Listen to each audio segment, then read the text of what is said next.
En el video La Vocación propusimos una práctica de autoobservación utilizando un reloj. Quien lo haya llevado a cabo puede tener elementos basados en la experiencia propia, de primera mano, de cómo es que todo eso que describimos en estas secciones, el ego, la importancia personal, la historia personal, rutinas, estructuras, realmente opera en nosotros y nos determina. Nos hace ser máquinas programadas que solo reaccionan de manera mecánica, repetitiva, fija e inconsciente. ¿Por qué a veces, aunque sabemos que algo es bueno para nosotros, hasta eso es un argumento insuficiente? Nuestro deseo es que quede bien claro lo indispensable que es comprender que lo primero es reconocer cuál es la causa que nos conforma y que nos ha sido dada sin elección. Es a través de la práctica de observarnos que podemos descubrir quién creemos que somos, de qué estamos hechos, cuál es el punto en el que estamos. Eso que es necesario desestructurar, disolver, para que pueda luego surgir desde un principio distinto, pueda coagularse en un ser nuevo. Entonces poder elegir qué clase de vida tener, cómo queremos sentirnos, quién verdaderamente somos. Hay que realizar un trabajo pragmático de reconocer las cosas que hacemos, las formas en que abordamos la vida que nos desgastan, que están fuera del orden. Una vez puestos ante las rutinas y estructuras, es necesario el acto contundente, en cuestiones bien concretas, pequeñas pero claras, que afirma y al mismo tiempo abre una posibilidad distinta y libre.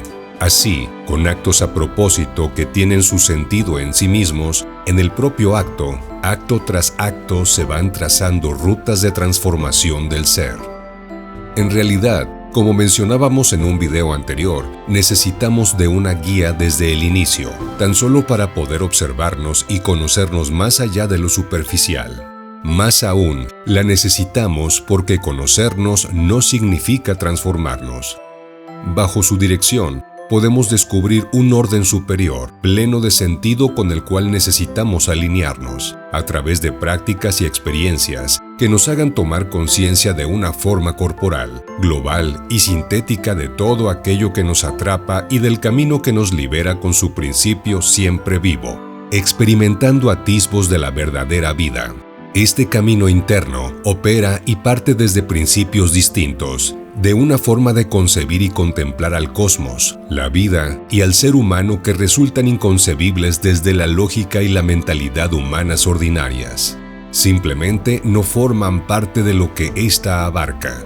La propuesta de un trabajo interno no busca convencer, dar argumentos, no pide que se crea en nada en particular, solo requiere de estar y hacer, llevar a cabo las prácticas y las experiencias que se van proponiendo. Es a través de ellas que se va realizando la transformación del ser. Ella implica un estado de ser que muere para que uno nuevo y superior nazca. Con superior queremos decir que reconoce en mayor medida ese orden no humano que rige el universo y por añadidura en el interior de nuestro ser, ya que somos reflejo a imagen y semejanza, se alinea y armoniza con él, encontrando un sentido, una plenitud, una belleza, un amor cada vez mayores y más profundos. Eso se plasma en actos que nacen desde esa comprensión y tienen un propósito hacia ella. Dicho de otra manera, observarnos es indispensable para conocer ese estado que debe ser negado, desestructurado, para que podamos transformarnos y entonces poder afirmar esa forma de existencia que resultaba desconocida antes del inicio de la transformación. Llegamos a ser capaces de reírnos de nosotros mismos, cuando deja de importarnos salvarnos, defendernos, ser buenos o malos, los más inteligentes o los más tontos, cuando podemos permitirnos ser capaces de observarnos y aprender de ello, de lo que vamos viviendo, sin el temor de equivocarnos y sentir que seremos rechazados y considerados despreciables. Reír al sentir el alivio, el aligeramiento que representa saber que eso que tanto hemos defendido creyendo que éramos es tan solo una mentira, un desatino total. Constatar que todo eso simplemente ya no importa. Dejamos de querer ser buenos y temer ser malos, Podemos dejar de estar buscando salvarnos desesperadamente de ser responsables, temiendo ser culpables, por fin ser capaces de observarnos, reconocer lo que somos y hacemos como punto de partida para transformarnos.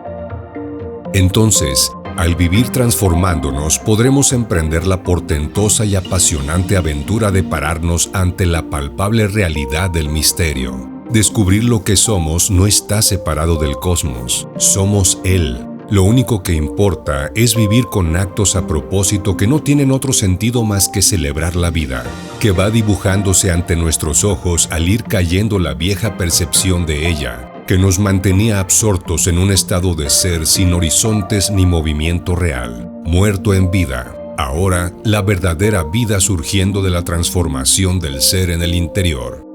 Y entonces, simplemente reír con el corazón rebosante, colmado, como ríen las estrellas ante la oscuridad de la noche, sabiéndose así más bellas y resplandecientes. De nuevo, es imprescindible la ayuda de aquellos que ya han transitado el camino para la transformación, así como todos los elementos y herramientas que éste ofrece al caminar para el logro del mismo. Sin embargo, se requiere también el escuchar la voz del corazón, la voz del deseo interno, para entonces poder atreverse y buscar la posibilidad de despertar, la posibilidad de retornar al origen.